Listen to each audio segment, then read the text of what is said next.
Akkam jirtu kabajamtoota fi daawwattoota Oromiyaa Freedom Media nageenyi keenya akka kabajaa bakkuma jirtanitti isin haa ga'u jedha. Oduu guyyaa irraa isin biraan geenna jalqaba irratti hangafoota oduu. Jiraattonni Wallagga Bahaa qe'ee irraa buqqaan rakkoo hamtuu keessa jiraachuu himatu. Barattuu Yuunivarsiitii Arbaa Mincii kan taate Tsigiredaa Girmaa ajjeesuun barataan shakkame mana murtiitti dhiyaate. Uummanni Oromoo reebicha ajjeechaa dararaa fi saamicha finxaaleeyyii Amaaraa fi qaama mootummaa hidhatee raawwatamaa odoo jiru marii biyyaalessaa akkamii gochuuf deemama akka jiru nuuf gaaffidha jechuun jiraattonni Oromiyaa irraa dubbataniiru. Miseensonni paarlaamaa Yuugaandaa paartii mormitootaa ta'an hidhaa seeraan alaa fi hiraarsaa lammiilee Yuugaandaa irra gahaa jiru mormuun paarlaamaa gadhiisanii bahuun mormii dhageessisaniiti jiru. Oduu dubbisuun kan isin wajjin turu Anfu'aar Sultaanii amma oduu bal'inaan. Jiraattonni Wallagga Bahaa qe'ee irraa buqqaan rakkoo hamtuu keessa jiraachuu himatu. Godina Wallagga Bahaa gandoota baadiyyaa aanaalee Giddaa Ayyaanaa fi Galiilaa Limmuu akkasumas Sibuu Siree keessa jiraatan keessaa hidhattootaan qe'ee isaanirraa buqqaafamuu jiraattonni OFM'tti himaniiru. Bal'ina oduu kanaa Jibriil Muhammad. Jiraattonni bara 1995 wayitaa hongeen Harargee mudate aanaa Sibuu Siree ganda Baaqoo Jimaa jedhamtu qubsiifamanii hanga yoonaa achi jiraataa turan yeroo ammaa haleellaa hidhattootaa dheessanii qe'ee isaaniirraa akka buqqa'an Oromiyaa Freedom Midiyaan odeeffateetii jira. Maatii isaanii waliin baqatanii magaalaa Adaamaa kan jiraatan obbo Abdallaa Ayyuyyaan rakkoon kun erga eegalee waggaa caaleera jedhan. Oomisha qonne osoo hin galfatin nurraa guban jechuun kan dubbatan erga baqannee kuuwwan gaaratti gallee warri humna qabu ammoo gara magaalaatti gallee turreerra kan jedhan obbo Abdallaan bakka keenyatti ni deebina jennee abdiin eegaa turrees jedhu. Bara 1995 sabaa hongeen Harargee mudateen aanaa Sibuu Siree gandaa Baaqoo Jimaa qubsiifamuu kan himan obbo Abdallaan qabeenyaa fi qe'ee akkasumas maatii waggoota 27 oliif horatan nu jalaa diigamee bakka bakkaatti faffacaanee jirra jedhan. Obbo Abdallaan abbootii warraa 14,000 caalan sababa rakkoo kanaan buqqa'uu quba qabaachuu himan. Namni isaan waliin buqqaanii amma magaalaa Hadaree jiraachuu kan himan obbo Ibrahim Abdullaahi ammoo lakkoofsi namoota buqqaanii kanaa ol ta'a jedhan. Ganda Baaqoo Jimaa jedhamtutti namni achitti hafee tokkollee akka hin jirree fi qabeenyi qe'ee fi uummanni Harargee achi qubatee ture akkasuma dhalattoonni achiis qe'ee gadhiisanii baqatanii jiru jechuun Oromiyaa Freedom Midiyaatti himanii jiru. Namoonni kunneen aanaa isaanii qofa osoo hin taane aanaa Guddaayyuu Biillaa irraayis namni baay'een qe'ee gadhiisee baqachuu akka quba qaban himan. Buqqaatonni kunneen kan gara Machaaraa, kuuwwan immoo gara Wallagga Lixaa fi kaan ammoo gara magaalota Adaamaa fi Finfinnee Dabrees gara Hararii imalaa jiraachuu himan. Qaamni walitti qabee isaan qubsiise akka hin jirree fi qe'een namoota dhuunfaatti daatanii jiraachuu kan himan buqqaatonni kunneen mootummaan nuuf birmachuu qaba jechuun dambalii gunguma uummataa kan ta'e Oromiyaa Freedom Midiyaatti himanii jiru. Jiraatan aanaa Giddaa Ayyaanaa magaalaa Hangar guutee kan ta'an namni sodaa nageenyaaf maqaan isaanii akka ibsamu hin barbaanne tokko gandoota aanaa san jala jiran kanneen akka Fiixaa Baaqoo, gandaa Mandar Siddistii, Mandar Ammistii fi ganda Bareedduu, Waajjii fi Alii keessaa namoonni buqqaanii dhumanii jiru jedhan. Maatiin keenya buqqaanii na bira jiran kan jedhu jiraataan kun maatiin obboleessi koo irraa du'ee fi obboleettiin koo irraa duute akkasuma soddaan koo irraa du'e hundaayyuu walitti qabee naannoo namoota 30 olii jiraachisaa akka jiran dubbatu. Itti dabaluunis aanaa Galiilaa Limmuu, Giddaa Ayyaanaa fi Abee Dongoroo akkasuma kanneen waldaangessan keessatti mannii fi midhaan gubatee dhumeera. Namni hedduunis qe'ee irraa buqqa'eera jedhu. Jiraataan kun oomisha baranaa qotatan tokkollee akka hin galfatin kan himan yoo ta'u midhaan an qotadhe achumatti gubatee isa hafe ammoo hidhattoonni ofumaa fe'atu kan himan yoo ta'u humni nageenyaa isaan dhaabsisu tokkolleen akka hin jirre dubbatu. Rakkoon kun mudatu wayita jalqaburraa kaanee mootummaatti iyyachaa turuu fi bulchiinsa aanaa fi godinaatti irra deddeebiidhaan iyyanneerra kan jedhan deebiin isaan kanneen immoo yeroodhaaf nuti hin dandeenyu nuun jedhan jedhu. Qabeenyi keenya hundi gubateera, namnis nurraa dhumeera, akkasuma reeffa namaallee kaafachuu hin dandeenye jechuun dambalii gunguma uummataa kan ta'e Oromiyaa Firiidam Miidiyaatti himanii jiru. Sadaasa 19 bara 2014 qe'ee isaaniirraa baqatanii amma yoonaa ala jiraachuu kan himan jiraataan kun gargaarsa homaatu akka argataa hin jirree fi qe'ee isaaniitti deebi'uuf akka hawwii qabanis himan. Mootummaan nageenya keenya nuuf eegee akka qe'ee keenya jiraannu feena kan jedhan yoo raayyaan ittisa biyyaa argamuu dadhabillee humni addaa naannoo Oromiyaa nageenya keenya nuuf eeguu qaba kan jedhan jiraatan kun nuti namoota gargaarsa kennu malee warra gargaarsa eeggatu hin turre jechuunis dubbatee jira. Qondaalotni nuyi gaafanne humna dabalataa nu barbaachisa deebii jedhu qofa nuuf kennanii callisan jechuun komii qaban dambalii gunguma uummataa kan ta'e Oromiyaa Firiidam Miidiyaatti himataniiti jiru. Barattuu Yuunivarsiitii Arbaa Mincii kan taate Tsiggireedaa Girmaa ajjeesuun barataan shakkame mana murtiitti dhiyaate. Yuunivarsiitii Arbaa Mincii barattuu manaajimentii hoteela fi turizimii waggaa lammaffaa kan turte Tsiggireedaa Girmaayin albee waraanamuun namni ajjeese mana murtiitti dhiyaachuu isaa odeeffannoon arganne ni ifoomsa.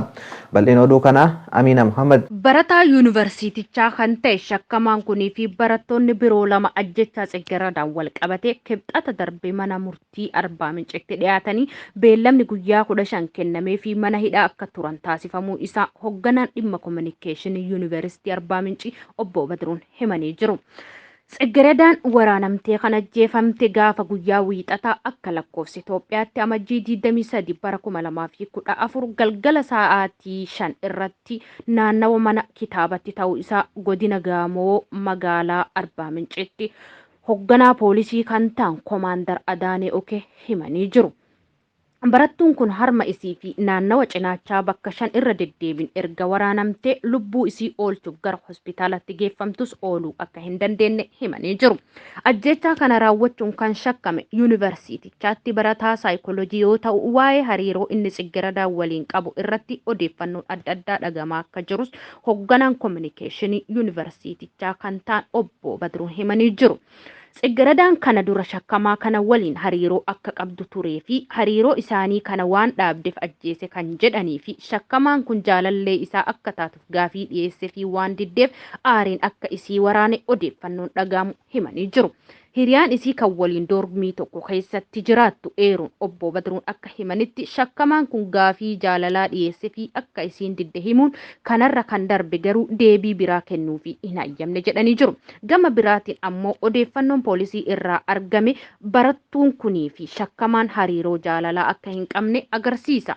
Shakkamaan kun yommuu Tsiggireedaaf bilbilu akka isiin hin kaasne fi deebii hin kenniniif obbo Badruun odeeffannoo argachuu isaanii ibsanii jiru. Galgala ajjechaan kun raawwatametti shakkamaan kun bilbila isaa waan hin kaafneef bilbila barattoota dhiiraa lama isiin beeytu fayyadamuun galgala sa'aatii 4 hanga 5 jidduutti Tsiggireedaa waamsisa. Tsiggireedaanis gara naannawa mana kitaabaa akka deemtu isii taasise. Erga achi geessis barattoonni sun lamaan akka fagaatanii fi wal dhabdee qabnu addatti hiikkanna sababa jedhuun isaanis irraa fagaachuu isaanii obbo Badruun himanii jiru. Odoo baay'ee hin fagaatin iyya Tsiggireedaa akka dhagahanii fi albee qabateenis akka isii waraane ibsanii jiru. Barattoonni kunneen fiiganii akka dhufanii fi iyya isiis dhagahanii poolisiin mooraa fi miseensonni raayyaa ittisaa naannichaa ga'an. Kana boodas shakkamaan kanaa fi bilbila bilbilaniiru kan jedhaman barattoonni lamaan to'annoo jala oolfamuu obbo Badruun himanii jiru. Yeroo san Tsiggireedaan gara hospitaala Arbaa Minciitti hatattamaan akka geeffamtus taasifamtus wal'aansi osoo taasifamuuf lubbuun isii darbee jira. Dabra Birhaan irraa kan dhufe barataan ajjechaa kanaan shakkame kana dura rakkoo naamusaa akka qabuutu ture odeeffannoon yuunivarsiiticha irraa arganne ni mul'isa. Guyyaa itti aanus akka lakkoofsa Itoophiyaatti amajjii 24 bara 2014 reeffi isii gara bakka dhaloota isii Walqaayitti adde Ramatsiitti geeffamee jira. Uummanni Oromoo reebicha ajjeechaa dararaa fi saamicha finxaaliyyaa Amaaraa fi qaama mootummaa hidhateen raawwatamaa odoo jiru marii biyyaalessaa akkamii gochuuf deemamaa akka jiru nuuf gaaffidha jechuun jiraattonni Oromiyaa irraa dubbatani. Dabalataanis yeroo ammaa biyyattii keessatti gareen lama walfaallaa akka uumee jiruu fi dambalii gunguma uummataa kan ta'e Oromiyaa Firiidam Miidiyaaf himaniitii jiru. Rabbirraa galchuu waan qindeeffate qaba. Marii biyyoolessa Itoophiyaa ilaalchisee odeeffannoon hedduun bahutti argamu kan hordofuun dambalii gunguma uummataa kan ta'e Oromiyaa Firiidam Miidiyaan gungumni uummataa dhimma marii biyyoolessaa irratti uummanni maal gungumaa akka jiru odeeffachuu danda'eeti jira. Akka jiraataan kun Oromiyaa irraa himanitti mariin biyyoolessaa ammaa deemaa jiru kun qaama uummata Oromoof yaadan kan of keessatti hin qabannee fi marii kanaan dura uummata ittiin sobaa turan adda waan hin jirreef kanaafuu kan fudhatama qabu miti jechuun dubbataniiti jiru.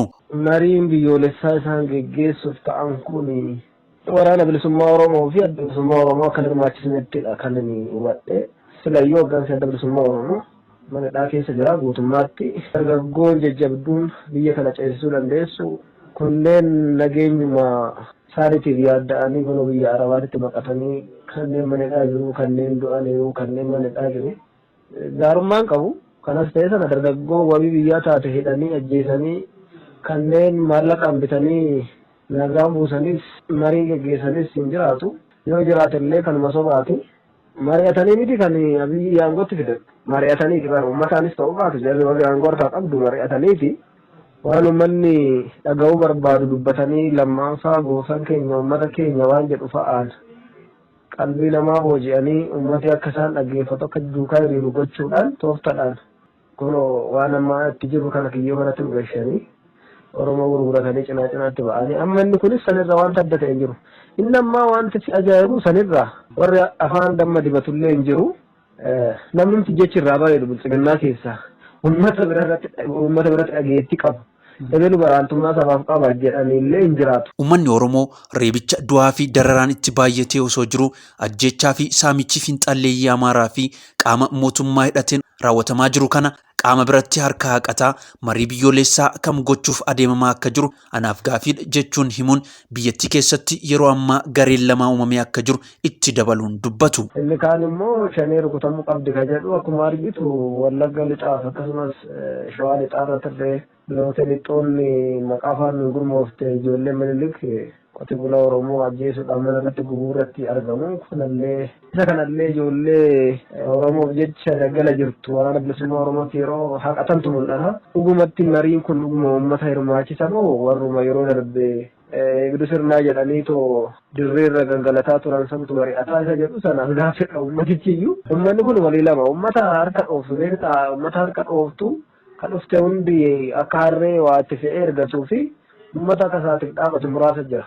Sababa biyya kanaa keessa warra yeroo darbe hiriira jedhee ba'ee Oromoo arrabsaa hooggansa Oromoo arrabsaa ture santu ammas mari'atamu. Warra leenjilee biyya keenyaaf duulla jedhee warra kamii isa jedhu waanaaf hirmaachisa. Xumura irratti dhimma marii biyyoolessaaf qaamoleen biyyoota garaagaraa irraa dhufan marii qaama hunda hirmaachise waan hin taaneef sabaa fi sablammii biyya keessaa hundaaf bu'aa akka hin qabne himaniiti jiru. Inni guddaan hubatamuu qabu warri Afrikaas ta'ee warri Awurooppaa akkasuma warri Ameerikaatis biyyi kun akka jiraattu barbaadu maqaa dhuma kana baadhatte sussuphaniitoo itti fufsiisuudha fedhiin isaanii.